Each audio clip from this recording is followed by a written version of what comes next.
to the point. But then in some conversations, I felt like a little bit lost or like off track, like, oh, okay, what am I saying now? What did that person say?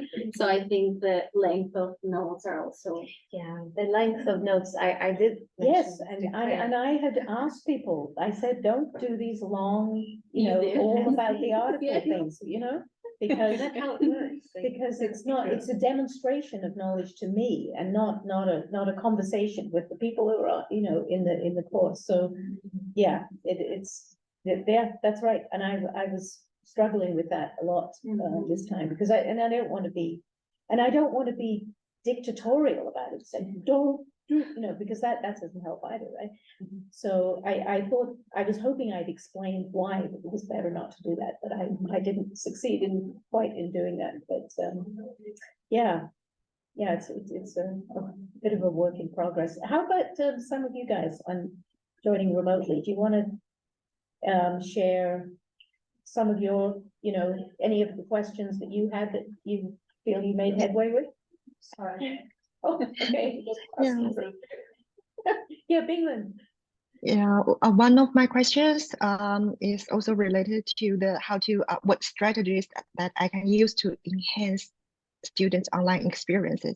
But our discussion just now about the online discussion is inspired me a lot, and also through our interaction on the weekly post, I learned a lot of effective practice how to boost students' participation, like peer evaluation or those activities, and also the design of a rubric. How can that help to increase participation? So those are the practice I haven't thought of before I joined this class. So I think I learned a lot of practical strategy that I can try on later in my course, and I think that's really helpful. Well, I'm glad that was helpful. Nicole or Nakuru or Haley, do you have? I'm just. Since Anna has a baby, so I don't want to interrupt them. Yeah, Nakuru, you want to share something? I was looking at my questions. I'm not sure. I don't think any of them have really been addressed because of the type of questions they are. Like one of them is, let me see. Issue of privacy. So maybe that will be addressed this week. I don't know if it's addressed this week, but concerns about privacy, because so as someone that works, that is teaching currently, I know that there are tools that sometimes we want to use, but we can't because it has to go through this process of being approved by the school board before we start using it. So you might find something that you feel will be beneficial or needful for students and you can't use them. So, how to deal with that. I think that was one of the questions. So another one was, what would be the most effective and efficient solution to teacher training? How do we ensure that our public school teachers and students are not left behind in acquiring the knowledge they need? So thinking about tech and the challenges that teachers are facing. So just like this week, we're talking about AI and the challenges that we face as teachers. So I think for me, I would, talking from my own context as a teacher in a school board, I think that we still have our challenge, but hopefully I think there's more awareness being raised about that, because teacher training is a big issue, and students are called digital natives by so many, and they love using technology. But from what we're discussing and from what I've always thought about too, I think it's us as individuals also being intentional and, in finding ways to learn so that we are not left behind and so that we can effectively support our students. So I think that's a big concern. I know many teachers that would love to integrate some of these tools, but they cannot because they don't know how to use them. And schools, challenges of funding, do not have money to bring in supply teachers and pay for teachers to go for PDs. So that's another challenge that, we're having.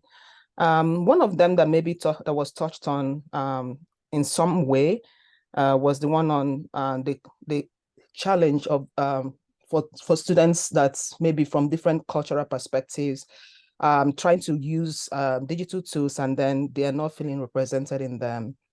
And that's something we might be discussing this week as well, because there are some tools that you use AI and then they're trying to find images. For example, I'm creating a story with students in the class and they want to find some AI images that will help them with their story, and they don't find a generation of images that look like them. So that's another challenge. But then when we talked about, but thinking of online learning and our discussion, some of the things that stood out for me, one of them was about how to bring in students that are at the peripheral to the center, being conscious of that. Not that that's not something that I know, but then, really thinking of how to be intentional about that and how important it is. And just knowing that, kind of rethinking it and thinking about it again, how maybe sometimes, because I've taught online before, and sometimes maybe students, because of tech issues, maybe background, they're not comfortable,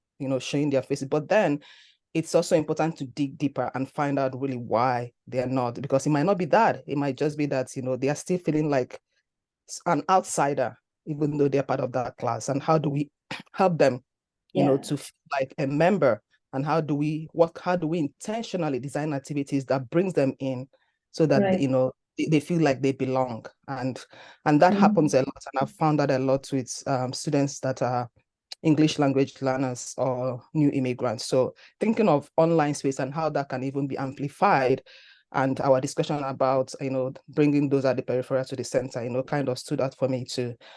And then overall, just looking at the course, I think I really like how it is. While I feel like there was a lot to do, but I like how holistic it is. It touched on everything, like designing my classroom. I've designed classrooms before, but then doing it this time, I had to be intentional to think about code. I had to be intentional to think about English language learners. I had to be intentional to think about the tools I'm using. I have to be intentional to think about cognitive overload. Like, it brings in so many layers to designing. So it's not just, let me quickly design this lesson and share it with students. It's now thinking of all these things as I design. Have I considered this? What am I including in this? And even the indigenous perspective, talking about that, like the idea of getting students to, bring in their culture, bring in the environments, and just thinking of how indigenous perspective can be integrated into the classroom, and I think when we talk about social emotional learning and mindfulness, I think that perspective really, hones on it. Like, it's something that we can actually talk about a lot in class to help students to know, about being one with nature, just taking time to relax. So I think that overall, it kind of helped me to rethink some ideas and strengthen some of things that I believe in, and just help me to be more holistic when I'm planning or designing a lesson. Yeah, good. Well, thank you. That's actually very helpful. And that was the sort of intent really behind having the 3 theories, because when you think about what each theory is focused on, it's like at a completely different level in a way. The cognitive is kind of in the head and the kind of commonalities that we have in people. The cognitive one looks at the interaction with the environment. And the critical theories look at in a more sociological way at the sort of interaction with groups. And so, and when you think, so put together those kind of, it makes the teacher's job harder in a way, because you have to kind of think about all of those factors, but it's helpful to know that, because they're all areas that we could make headway on. Would you guys shut that door for me now, because I'm not expecting it. Fly in there. Thank you. Thanks, Nikura, though, for sharing that. That's great. Haley or Nicole, you want to share anything? Or, I mean, we can move on. I don't want to be too pushy. So, I could share. One of my questions was about how you can create an online discussion for secondary students specifically and how to engage them. I too find it difficult to engage in like a forum-based discussion. So I was hoping that this course could kind of show me different ways that I can engage secondary students, which is like going to be my teachables in the future, how I can engage them in an online discussion. Because if it's difficult for me as an adult student, like I can only imagine the attention span and difficulties and accessibility concerns within a secondary space. Mhm. I felt like I kind of answered my question, but also like it left me with more questions. But I think that's kind of good too. Well, it's good to, yes, I think you can never learn anything without developing new questions. I think it's just part of what happens to us. Yeah, Nicole. So my questions focused on how can I make online learning less stressful for my students, Right.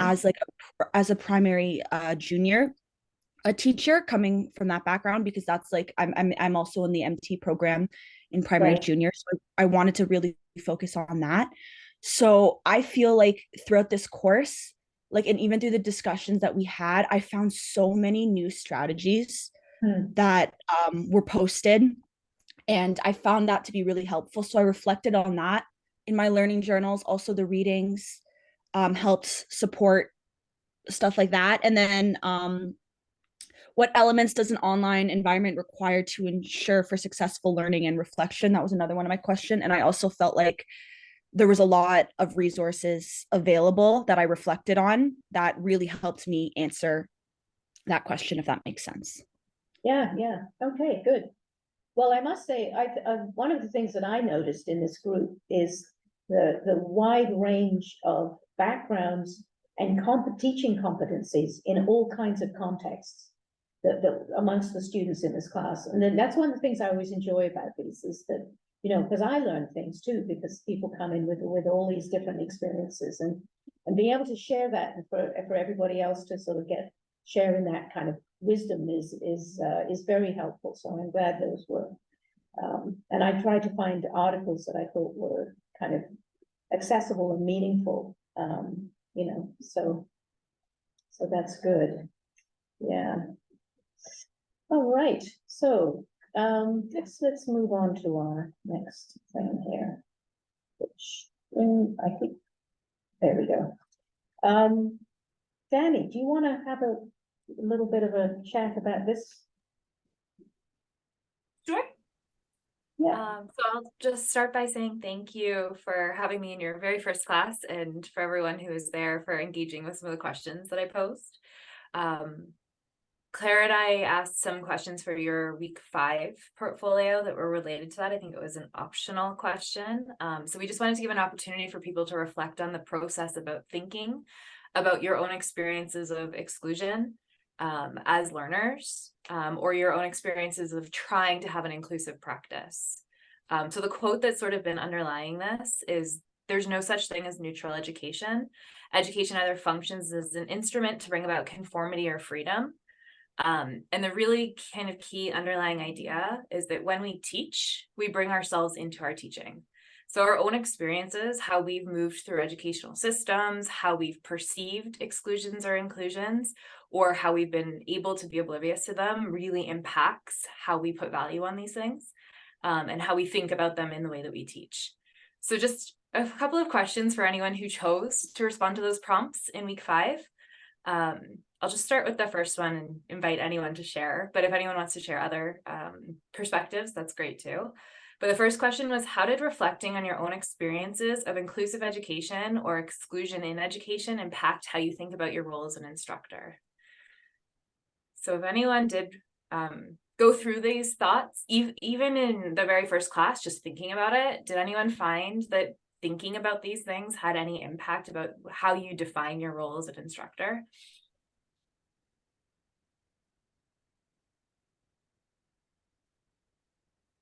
Yes, that's right. We don't know if any of the people who are actually here did in fact choose that option in week 5, but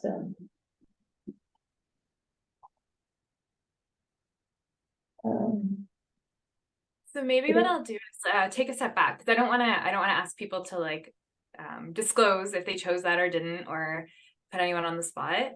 But I guess the question here more broadly, even if you didn't have a chance to think about this in the course, is how do you think if we were to, I'll actually frame this as a practice question.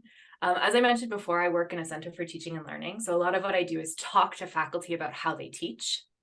And because I come to it from a critical lens, a lot of what I sort of bring into those conversations is asking them to think about the systems and the designs and how we create educational experiences that can favor some students and disadvantage other students.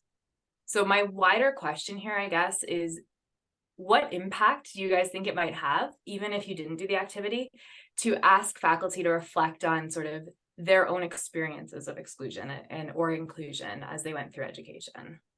Do you think it's a valuable exercise? Can I pitch in, even though I Yes, haven't? So yeah, I think reflection breeds empathy. Whether you've experienced instances of inclusion or exclusion. So when you think of instances of exclusion, for example, you can identify them when you see them happening to the students that you teach. And if you have been included and you're aware of your privilege, I think you can also recognize when people are excluded or when their privilege is giving them an edge over those who are excluded. So I think reflection is essential in any teacher's pedagogy and career in general. So it's always a valuable exercise. Thank you, Rana. I can come at this from not the instructor perspective, because I also am kind of a step behind the instructor, but more from like the design perspective. And we have a lot of conversations and you know, discussions about this. And I apologize, I'm a very pessimistic person, so I'm coming at this from a place of pessimism a little bit, because I've had many reflections on this. I actually used to work in grant writing as well. So they've introduced EDI components to a lot of the grants. Yes. And that caused so much trouble for faculty applying, because they had no idea what to write there. And so I think what you just said was focusing also on when you were included, not so much on, you know, the negative side, but when were you included? How can you bring that inclusion across the board? I think is a really great way to flip it on its head as well. It's a blind spot for so many people, isn't it? Yeah. Especially the privileged, right? Yeah. But I'm going to insert the pessimism here now. My challenge has been, I can reflect till I'm blue in the face and I can empathize till I'm blue in the face, but I also find that in academia, I think we need to be a lot better in still removing those barriers, because I can design a course in my mind that is great. But then I think similar to what Nkiru was saying, I then have the institutional component where it's like, oh, but we can't use that tool. Oh, and we can't give you access to that. And so then you're, okay, well, this great idea, I now have to whittle it down. Well, then who am I now excluding by taking out that periphery from my design? So I think reflecting on it is really great. And then that taking like the step after that is then to give that feedback to institutions. One of the things I'll kind of flip this as well is in my experience, those that had the hardest time reflecting on EDI components were those coming from a place of high privilege. And so I'm wondering, is reflection always enough? Because that's what I would think, because I come from a place of privilege, right? I can totally understand that. And so reflecting on areas where maybe I've been excluded is actually, maybe I haven't been excluded. It's been a level playing field type of deal. So I think that's kind of an interesting way where they may, you know, actually veer off to where we wouldn't want them to be thinking about, you know, how can we make it more inclusive, with that lived experience. True, because for people who are included, it's the natural order of things. This is how things are to them, right? So they cannot imagine another reality, perhaps, for people who do not have these sorts of privileges. So, once you start reflecting and becoming more aware of where you are positioned in life and what you have access to, and so yeah, I think it puts into perspective what other people don't have access to. Yes, I think this is all, it's very true, and I'm just gonna talk a bit from being a chair and having to work with faculty who are very privileged, I mean, as am I, and I found that being in that position, I was able to talk to some of the people who, it's not even just reflection, it's that they have to be able to actually interrogate their own beliefs, and they're all their tacit assumptions. And I found that I had some really fascinating discussions with faculty individually about this, and trying to help them recalibrate and rethink what was normal, because there's a lot of rules in academia, as you know, and this is how, and so those structures are actually very colonial, and I have learned over the years of doing this kind of work that you can't shift those, because you get pushback, and you get pushback from the university because this is how the thing runs. So you have these organizational pressures, and the organizational pressures uphold the structural beliefs, which are based in the kind of the social order that currently exists. And all of that is just keeping the status quo turning over. So making change, like doing the kind of thing, and I remember this when SHRP changed, that you had to write in a different way in your grants. And if you weren't doing that work in your class or in your research, if you hadn't brought some social justice considerations and equity and diversity ideas into your research, then it's basically you're kind of just trying to put little, I don't know, like draw a picture in the middle, but it's not deeply connected to the actual design of your work. And I think we're very much in the middle of this kind of transition, and it's going to take a long time. And there's a lot of pushback, and I don't think even people realize why the pushback happens. I think that's another piece. So, yeah. But I also really like Bronwyn's idea when you mentioned how, Speak up a little bit. yeah, like the idea that what comes after reflection. So, okay, we've Yes. reflected, we've done the exercise, and then what? Is it just paying lip service to EDI, including it as a paragraph in our application, or are we gonna do something about it? And this is where the structural But issues. that's come in, changed yeah. now, you see, that no longer, there was a time where you could put something about this into your application, let's say, and then people would say, oh, well, that's okay, but it's not enough now. You actually have to have done the work. Prove it. Yes, it's how has this affected your teaching? And that kind of thing. Nikoro, did you want to say something, or you just? Is an interesting topic, and sometimes it's an interesting topic, and sometimes I think, just like burning in nowhere, I'm like, you know what, this is all talk. There's just nothing happening with this. But because just recently I was having a conversation with a group of people. So I helped to mentor a robotics team for Black students, and we go for first robotics competition. And we're trying to look for funding for them. Their students are from different parts of the GTA.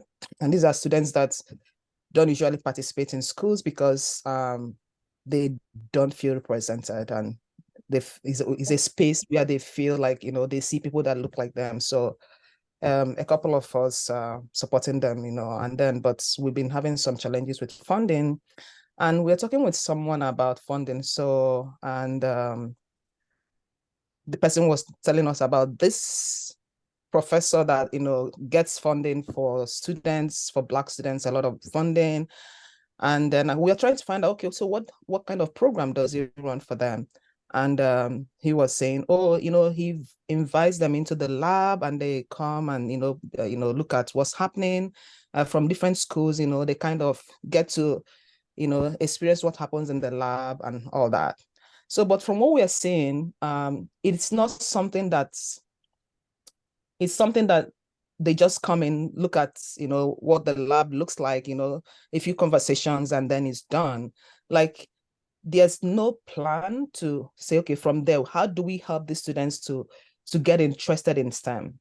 Is it just coming to visit the lab, seeing what's happening, looking at how to 3D print something? What is the plan? So I worry sometimes that I don't know the solution to that, but pushing for EDI, whatever that is called, and providing that support is great. But is it getting into the right hands all the time? Or are people just taking that and, like, what is the depth of the program that they are running to support students, that are marginalized or underrepresented? Because if it's just for them to come and do something like that and, oh, we saw this and we watched that or we did that and that was it, like, how do we extend what we are doing so that we can really support the students over a long term? So I think there should be a process of saying, okay, if you're getting this funding for this, in 2, 3, 4 years, we want to see what has resulted from that, to see the impact. Because then it is important that it's getting into the hands of people that are actually passionate about what they are doing, and are being intentional in doing that. And then talking about the school board and governments, just like Bronwyn was saying, I mean, this is a big challenge, really, because there's so much that is being done. But again, what is the depth of the process, the program that is being integrated or put in place for these students? For example, you have a student maybe in grade 5 or 6 having a lot of challenges, and they put that student on an IEP, maybe get a social worker to work with that student. But is that all? Like, how are we really taking time to find out all the things that are really impacting that student? Maybe their home life, maybe other things, like, I think we really need to be in. So when we talk about inclusion, whether it's a Black student or an Indigenous person or from other cultures who are being underrepresented, I really feel that we need to go deeper into providing the necessary support. It has to be intentional. We really have to find out the root of the problem, and it has to be over time, extended over time, so that we can look back and see what have we achieved, what we're doing. If not, yes, like, there's so much talk about inclusion, and it's like we all hear that every day, but what have we achieved so far? That's what will tell us. I mean, it's great because so many people unintentionally don't even think about these things because that is not their experiences. And through all the discussion, all the push, people are becoming aware, and there's so many people that are genuine about it, really, and, and want to help. But then also, we really have to think of what is the impact, what are we achieving, and how do we achieve lasting impact, and how do we make sure that this funding are getting into the right hands so that, we can look back and say, this is what we have achieved over time. Yes, yeah, I agree. And I think that again, those criteria for getting a grant are all based on people who got grants before. Your best chance of getting another grant is getting a grant, and you got a grant because you were a certain kind of person doing certain kinds of research and they fit with the program. So it is, I mean, you're absolutely right. It is, it is a continuing issue that we have to look at. And it reminds me of, beyond land acknowledgements, when we're talking about Indigenous people, it's like, okay, and which I've always found, I found that really kind of helpful, thinking through it. Recently at OISE, we've actually just passed well, the OCT has passed a new Indigenous teacher education program. And that took a lot of real focus by one of our senior Indigenous scholars here in CTL, one of our CRC chairs. And I'm just so pleased that we actually got a program at the end of it, because, and that took so much focus and so much work by so many people. So this is, going to continue, then you can't change kind of systemic prejudice and bias in a culture, except slowly over time. I mean, because it resides everywhere. And so, and there's so many pieces that you have to think about for it. So, but really good points, really good points. Danny, did you want to, we all got going on that. So, did you want to say anything else there? No, I was just going to thank everyone for sharing, because I think everyone's raised a lot of really good points, including the like what comes after reflection. Like where I work and where I'm sort of positioned at work, I see a lot of lip service. I see a lot of checklists where we're like, look, we've done equity, we're done.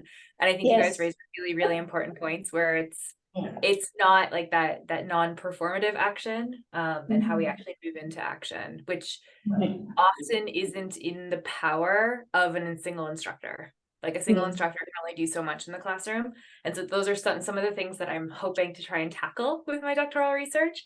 And you've reiterated and sort of raised some interesting perspectives on that. So thank you everyone for sharing. I want to speak to something you just mentioned, Claire, which is also relevant to what Danny just said. So you just said that an Indigenous professor managed to make this project. Well, lead this, exactly, to she bring it to life. She worked with the Indigenous community to so create own voices, right? Yes, the person who was is invested in this, because she had access and she was included as a professor, so she had power. Right, she was able to, so it's a vicious circle. If you don't include people, they will not be able to. No, that's right. Which is why all of those cycles have to happen. So we have to have, wider hiring. Well, we've been doing that. Yeah. So it's a much more diverse set of people who live in the university now and who teach in it. But it all has to continue. Each level has to keep going, because that's exactly right. And just in the same way that privilege works, every site of privilege has to become a site that is diverse and allows others to be in there. So there are more voices and more people contributing to the conversation, for sure. Yeah. But one of the issues, just to kind of extend on that, and then I'll pass it back to you, Claire. One of the issues that I've seen in the faculty that I previously worked in was they did cluster hires. They hired, I think they did cluster hires for Indigenous faculty and for Black faculty. And they didn't put any supports into place. They didn't have any sort of mentorship programs. They did no other ways to like change the system. They assigned many of those faculty to teach the courses on those topics, to join the EDI committee. So they had a huge additional expectation of burden to do the work. And it just, that approach, there was like celebrations. I have this very vivid memory of somebody in leadership going like, look, we hired this many people. And everyone was looking at her like, you didn't solve a single problem in doing this. Like there has to be something in addition to that, like countable, like quantification of diversity. Yes, for sure. Organization, this is like. Well, it's the inclusion part, right? That you have to have a plan for inclusion. And it has, and it involves mentoring, and it involves connecting people up. It's having groups within the department or whatever. So of people from that community. So there are multiple communities that actually have sub-communities that they can be a part of. And so they do see themselves reflected there and can grow from that space, sort of away from the white gaze kind of experience, and then that's really important. And it's, but it takes so much energy and pushing and I don't know. So, anyway, it's good. I think we understand more about how to do this well. The question is how you get everybody working in that space. And that's another thing. I just want to touch on one thing before we switch, because it's the last bullet point, and that one is one that I love. Yes, the impeding or So UDL inclusion, right? So like giving multiple modalities and such for like the accessible side of things. But I think what we're talking about, what we've leaned into this conversation a little more, is maybe the EDI side of things. And one aspect, so PricewaterhouseCoopers is a accounting firm. And they spend a ton of money within their HR system, paid actors, things like that, to create videos for you to be kind of immersed. So they create this immersive kind of build your own path interactive video, specifically to reduce burden and tokenization. They kind of do this whole production to create that emotional, evocative video to take people past reflection, those that may not have had experiences, without, you know, putting the burden on someone instructing this HR that, you know, how can someone who has not had that lived experience train other people, like where's the authenticity there, but then without putting the burden, they've created this resource that's replicable across a massive company globally. So I found that a really interesting way that technology can be leveraged for kind of obviously a mass rollout. We know how technology is great with that, but then also creating kind of this individualized space where, you know, if I worked there and I, you know, was being instructed on this, I have, you know, a personal place of reflection instead of having to feel all of this in a classroom, say in front of a bunch of people, that brings kind of the eyes on you focus when you're dealing with certain sensitive topics. So I found that kind of neat, you know, you get to feel what you need to feel without the burden of having to act quote unquote normally for, you know, someone who's maybe waiting to see what you're looking to feel about certain topics. So I think technology can be leveraged really well that way. Just from like a positive side of it. Yeah, that's a great example. Yeah. Thank you. All right, well, good chat there, folks. Excellent. Okay. Are we good, Danny? Did you want to say anything else? I just wanted to ask one question and then make one comment on, I'm sorry, I don't know your name. Bronwyn, I didn't even know your name, so all right. I'm sure it was said, but I'm awful with names at the best of times.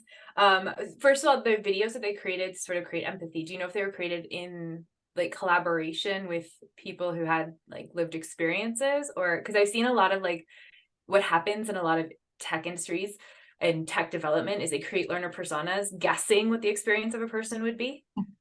So do you know how they actually constructed those videos or those vignettes? Yeah, so they, I do know that they outsource everything. So it was not PwC specifically that did it. They hired a production company that focuses on EDI. And then they they hired a EDI focused company and they hired a production company to both work on it together. Yeah. Right. Yeah. Okay. And then I just wanted to comment on the really interesting observation you made about people being able to go through those things like asynchronously in their own space. That's a conversation that we have a lot. We're trying to build like community of practice around inclusive practice around UDL. And we have the conversation a lot on, for some people, it's more comfortable to go through those feelings in community with supports. And for some people, it's more comfortable to do it alone. So you can engage like privately. And we're trying to figure out where the spot is, like how we can support both people. So I found your observation on that, like people being able to go through these in their own safe space, really, really interesting. Good. All right. Yeah. Thanks. That's good bit. I like that. All right, let's see. Yeah. Did you say this was an accounting firm? Yeah, PwC. Oh, They're like similar to like a Deloitte or Right. Auditing firm. what, KPMG, there we go. KPMG, yes. Why are Big employees Four. getting this video? Sorry, no, it's fine. The reason I know all of this is my partner used to work there. Fortunately, unfortunately, so this all happened throughout the pandemic for PwC and was unfortunately like kicked off as a need that they found throughout their company, as many companies did, from George Floyd's murder. So in the Black Lives Matter movement. So that's when they kicked off that production, but then they've kept it annually for dealing with kind of everything because they found it worked so well and they had really good feedback from it. So, Okay. That's interesting. Yeah, well, that's great. I'm not even gonna go through the AI ideas. I will leave them there because they're handy to keep. And this, I actually pitched this diagram from something that Danny shared with me, but it was, and then I saw some online, so I didn't feel too bad, but it just positions generative AI and within the broader field, and then defines what each of these elements are. Because those are terms that we hear a lot of, and sometimes it's helpful to have the relationships between all of these different things there. So I'm just leaving that there in case that's useful for you guys later. And we won't do breakout rooms. What we'll do is just have a chat. So that seems to be what we're doing nicely. And I just went backwards again. It's very sensitive, this thing. There. So yeah, so let's start with the room one question. And I'm not sure if any of you have actually used AI applications or things that you might consider exploring in your own specific teaching context. And that's, yes, that's why I put in the generative or traditional AI, because traditional AI, I think everyone has kind of used a bit of. And let me just go back to that so that just this. So traditional AI is automated, but the outputs are known. So Siri and Alexa and so they can learn from data and characteristics, and they make a certain amount of decisions and predictions, but the generative AI produces new outputs based on the inputs they've been given. So that's a kind of different thing. Yes, and I mentioned the Bing thing before. So, so given that, have any of you used AI applications of either kind in your kind of teaching context? Yes, for sure. Yeah. Yep, absolutely. All right, Rana. I'll start. So I've used it. I've used ChatGPT. Yeah, I'll get there. Okay.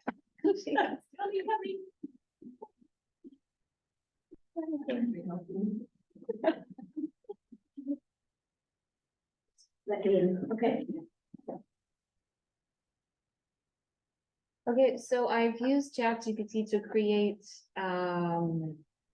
like practice activities for a grammar class that I was teaching. So for example, if I didn't want to do a lot of research to find exercises on certain grammar lesson, I would just give ChatGPT a prompt and tell it to create, I would tell it what the audience or who the audience is and what their level of English is and what learning outcomes I'm looking to teach. And then it would just give me a nice handout. So that's one way I've used it, and I found it very useful. Yeah, Nicole says here, ChatGPT can be really helpful to create basic lesson plans that you then build off. Yeah, for sure.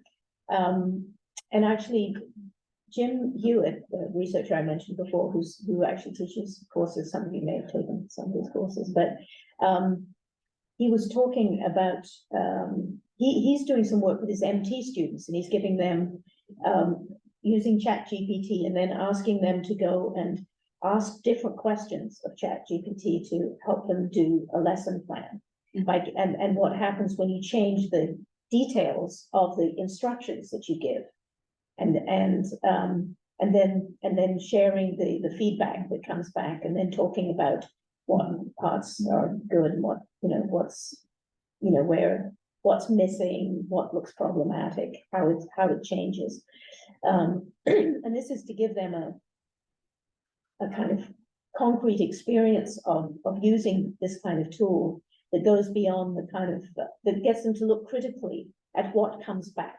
What is generated, because sometimes in earlier versions of ChatGPT, they would do things like completely make up references, And for instance, that. instead of, you know, and talk just grandiosely, because it's a language model, they're very good with the language, but not necessarily linking the meaning with that. And ChatGPT 4 is a lot more sophisticated, but and I know that this is going to be incrementally quick in how it evolves, but and actually, given our prior conversation, it is so important that the input that is given to, you know, current and subsequent versions of AI has a kind of a much more inclusive and representative sets of data about the world as it is, and not just the kind of traditional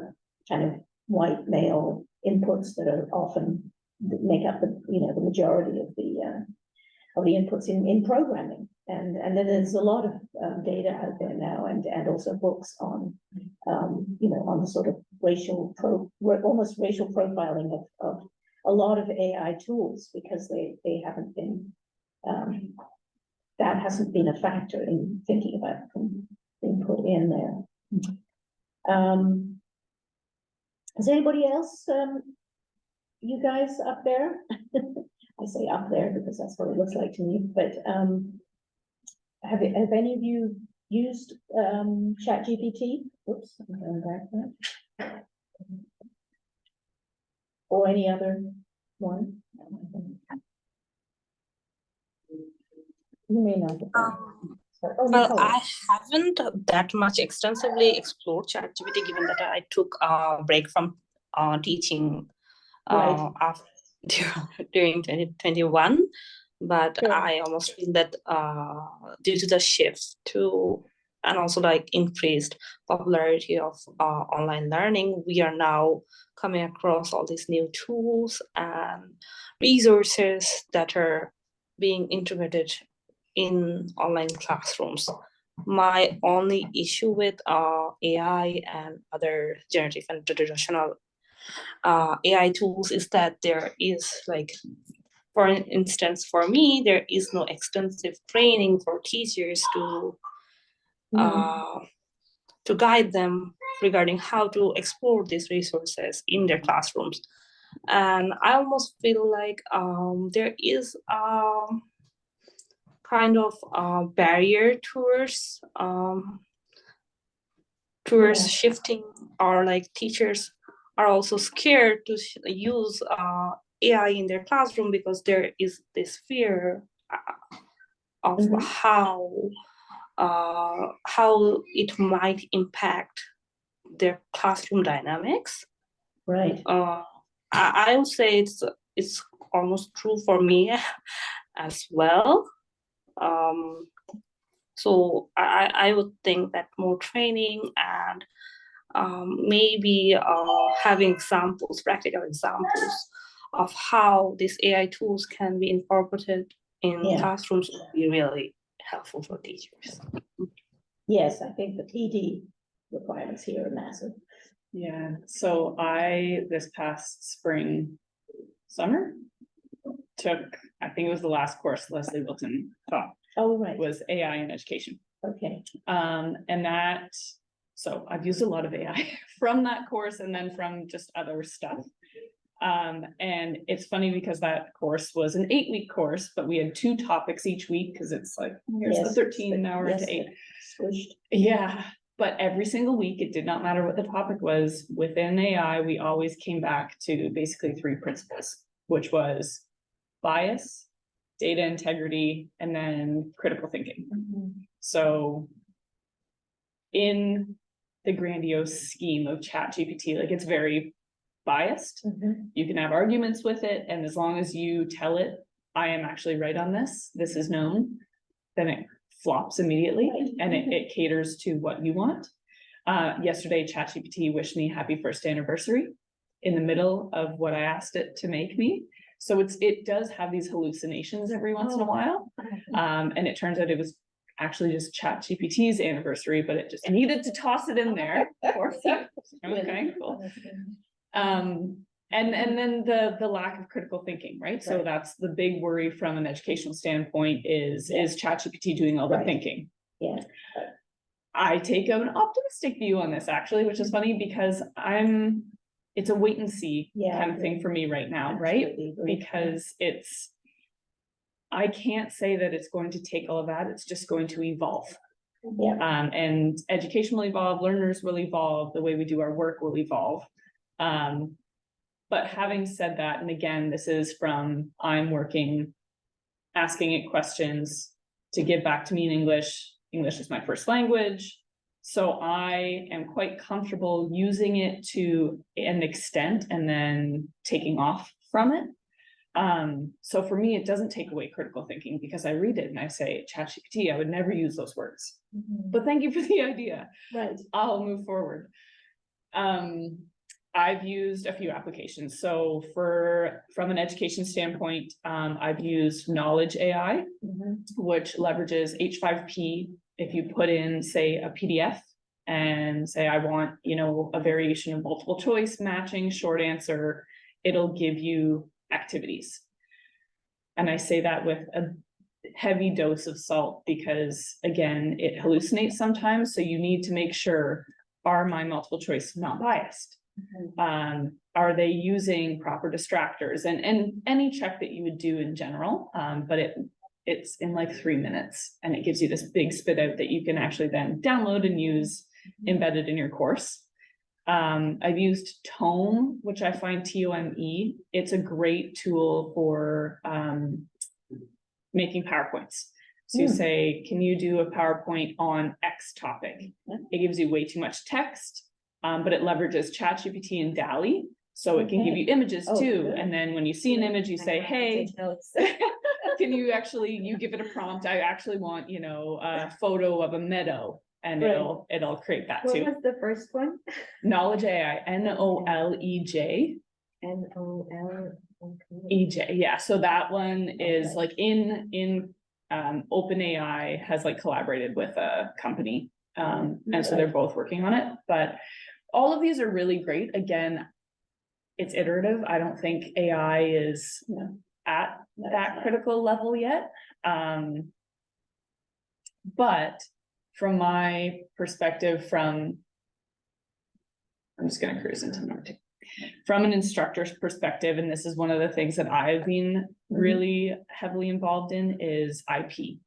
So what you were just saying, it creates new things, and that's based on previous inputs. So we've had a lot of instructors very worried about us putting their intellectual property, their course content into ChatGPT to even make multiple choice, saying, we just need a knowledge check. I don't want to do it. ChatGPT is fully capable of doing it. Are you comfortable with that? And a lot of them have said, no, these are novel ideas. Who knows? I have not gone through all of ChatGPT's licensing, etc. But if you put it in there, if anyone goes in and is like asking that exact same question, will it then give away that intellectual property? Becomes part of the larger collection of knowledge out there. That's right. It's accessible to. Yeah. Which is why U of T in this first instantiation, nothing that anybody does for this first foreseaable goes into. It cannot be used to train. Yes, that's right. So the It's not data going is, to, it has to be not included. Yeah. Yeah, so I think those are really good points. Yeah. Nicole has had her hand raised, so I'm gonna call on her next. Hi. So I just basically wanted to comment, like, from a from a primary junior perspective, me and like my peers have actually really utilized and enjoyed using ChatGPT because it helps when when we are in practicum and when we have to come up with so many different lesson plans. It is really helpful to get ideas from ChatGPT. Not necessarily, you obviously have to like read over them and make sure that everything like works and is like okay, but it is really helpful like if you are teaching gym and you need some like ideas for games and stuff like that.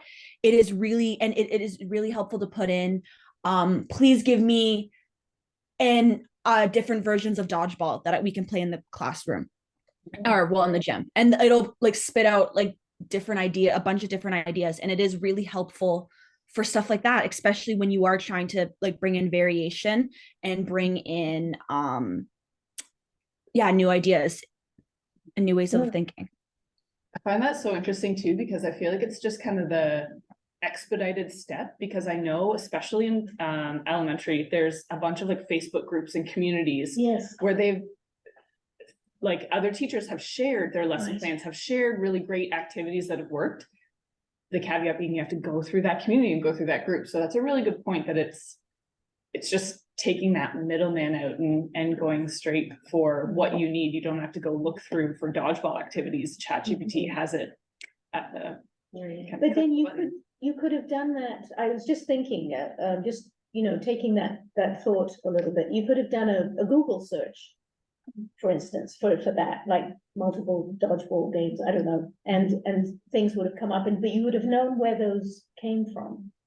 There's some degree of Traceability. yes, that's right, and ownership, and you can, so it, I don't know, I mean, I think this is something that's going to be a big issue going forward, because it's going to perhaps make people less willing to participate in, or to use that and others to be more willing to do that, I mean, because it's useful and easier. So I mean, I quite get what you mean, Nicole. I can see that would be very helpful, especially in this time-strapped experiences. I think it's gonna be an issue. Because remember when social media and Facebook started to be a thing and people were sharing their photos online, I remember being absolutely outraged that someone had posted my picture online without my consent. Like, how does someone take my photo and post it there? And now we are highly aware of, you know, privacy issues and deep fakes, and you know how they can harvest all of your content and create deep fakes about you and you wouldn't even know, and we still post. So people get desensitized to the risks of technology.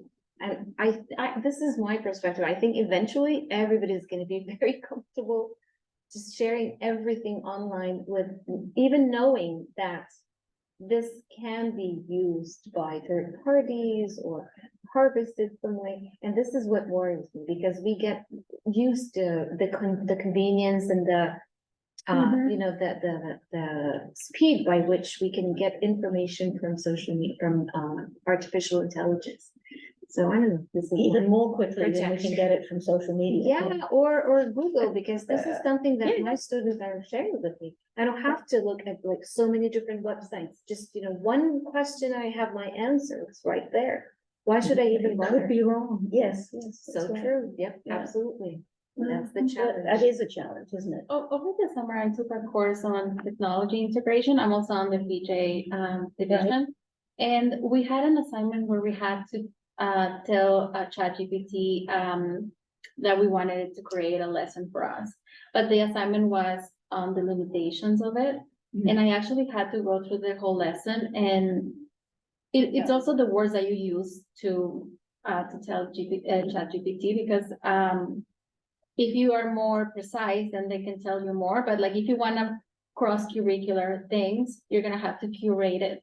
It can be helpful, but it's not gonna do That's the right. job for you. And then you have to make sure the activities are targeting both expectations if they're coming from two curriculums. So I found it a little bit like I wouldn't use it. And I know girls in my cohort, like, they talk about it and they love it, but I'm like, I feel like it takes more of me. And if I want ideas, I found like YouTube more, like from other teachers who have done things. I find it more helpful, in my opinion. So I do find that you need to put time into it. And maybe with more experience, you know how to talk to it, so that they can give you more like a curated result, perhaps. Yeah, But well, yeah. as you get more experience, it will be evolving. So Yeah, I so- did.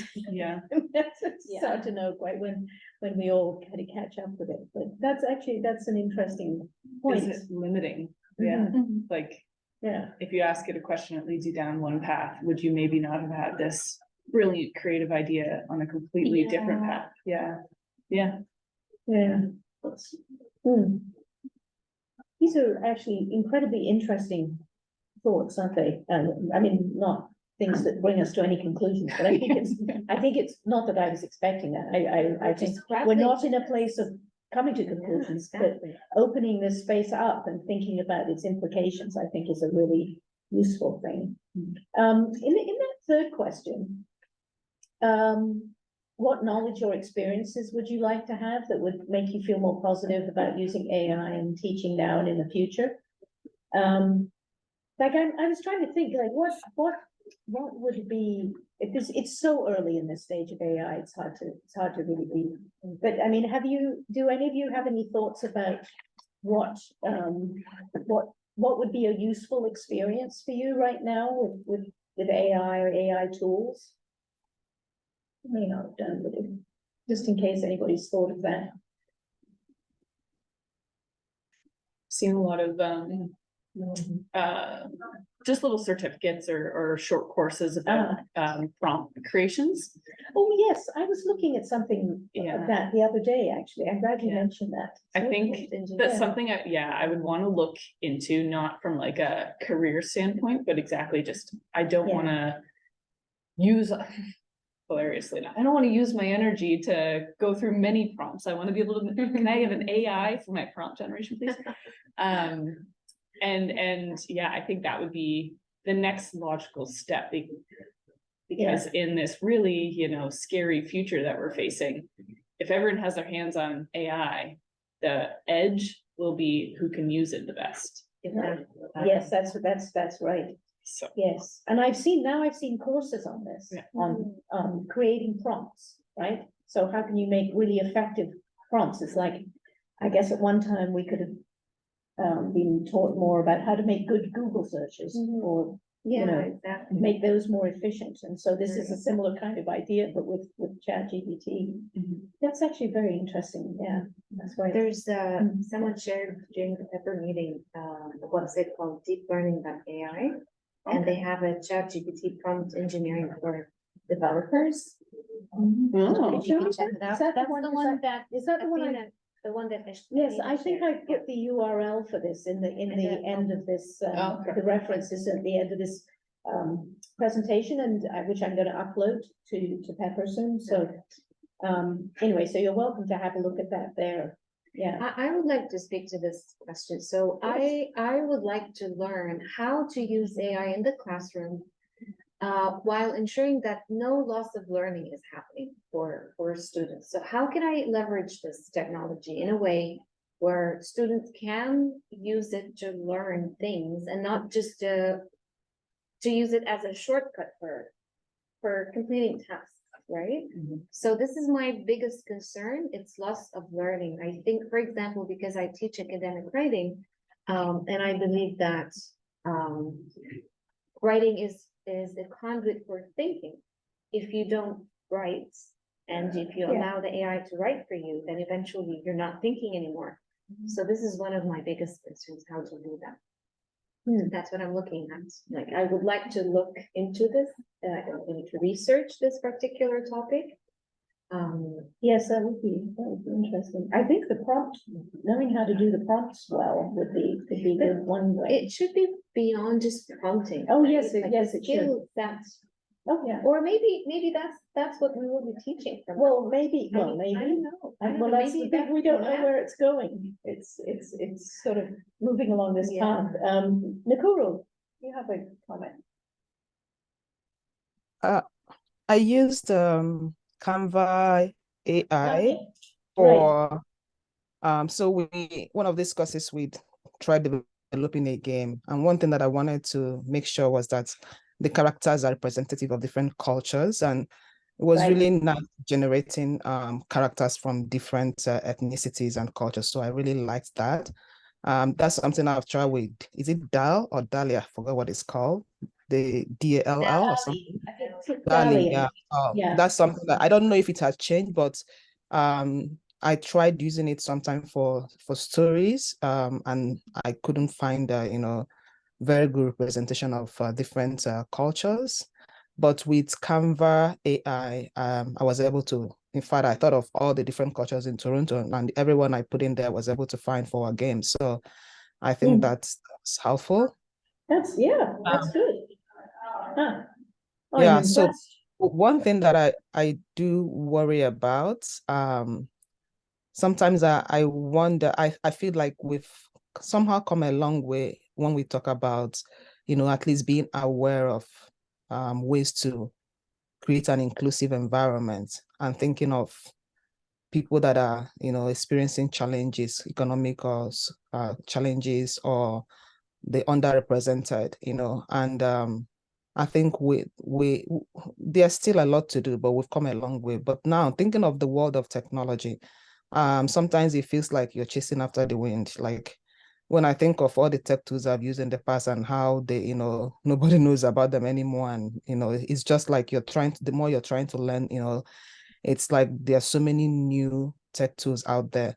But then you think of the brain behind those tools, the algorithm that I used to develop them.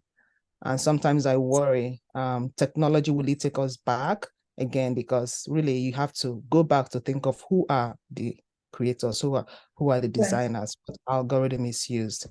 And because it's something new, I guess it's going to take a while, but then that is something that we really have to be thinking about, maybe in terms of regulation, so that, what is being produced or created or that is out there does not just take us back again, where students don't see themselves represented in new technology because the algorithm or the content creators will, definitely will create what they are interested in and based on their own experiences and biases, so that is my concern, that the technology is moving really fast, and we've come a long way, at least to some extent, but who are the content creators and what algorithm is being fed to generate all these tools, and are they going to take us back again? So, yeah.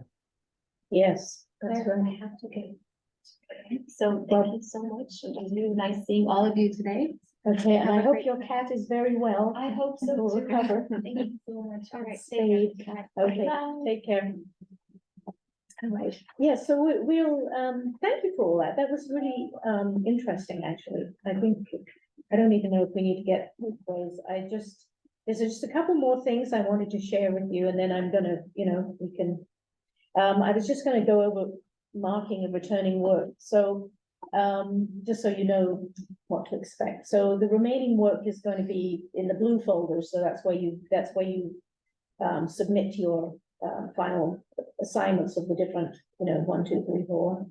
And I remember I'd sent around a broadcast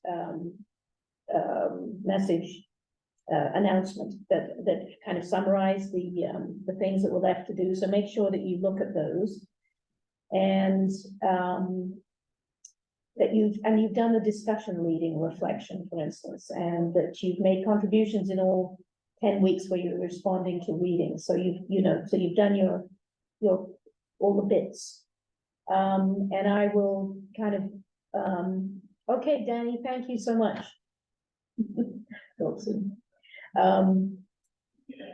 Yes, so later on in December, because I have like 10 other reports to write that are nothing to do with this, I'll send an email to each of you with the final marks for each assignment and your overall grade. And I would encourage you to do the formal course evaluation. I know they're a bit of a pain, but they are kind of helpful. And I have a start, stop, and continue in the last week 12. So if there's anything that you either loathed or enjoyed or think could be improved, please do tell me, because I find this feedback, this is helpful for me. It's not, I don't take it as criticism. It doesn't offend me. I'm, especially because I haven't been teaching for a while. So this is my first sort of entree. And I'd like to do more with this course, which reminds me, there's one other thing I was thinking. Would it have been helpful in this course, because you're all from different kind of backgrounds and because it's so psychology focused, if I'd done little kind of lessons each week, little video lessons that I put in about cognition, or a bit more about how, information processing theory and how that links to other things. And if I'd done a little conceptual overview of the different approaches, would that have been helpful? Is that something you might like to, you wish that I might have done? Yeah, so some of you would have liked that. And that's the thing. If it's useful for some people, then that's fine. If it's not useful for everybody, that's okay. Because really I want to help like everyone with what they need, and you all come in with such different backgrounds, so it's very hard to kind of do that. So even I would keep them short. They would be like not more than 10 minutes of something. Alexandra Macro does that. Yes. For courses, Yes, and I she found does. that just even as a primer to, what am I getting into this week? Yes, actually yes, exactly. And I now wish I'd done that. I thought, oh, It's a well, lot. you know, but anyway, that's, and you know, Alexandra and Leslie, these are my students. Oh, really?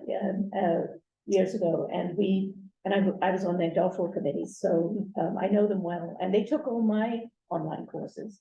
And so a lot of the things that I sometimes see, like the way I did assignments and stuff, kind of got picked up by everybody. And then, so it looked for a while like Oasis had a very consistent online discussion course experience, but it's funny because, you know, the things that worked for them, the things that they kind of liked and kept. So anyway, so that's good. All right, well, thank you. I will keep that in mind. Oh, yes, these links to science of learning sites. Like science of learning is basically the cognitive stuff, but it's the, so Jim Hewitt and Needy Sachdeva, who is a recent graduate, and she did micro learning for her thesis, and you may have taken the course that, yeah. Okay, so they have this blog, and they have, they've got edu snippets, they've got little science of learning kind of useful tips for teachers. So if I'm just leaving those URLs there, so you can sign up for that if you'd like to, just as a resource for you. The U of T guidelines for ChatGPT and generative AI in the classroom are at this link, just in case you're curious about that. Because, you know, it's very much at the beginning of thinking about these sorts of things, but just in case you're interested.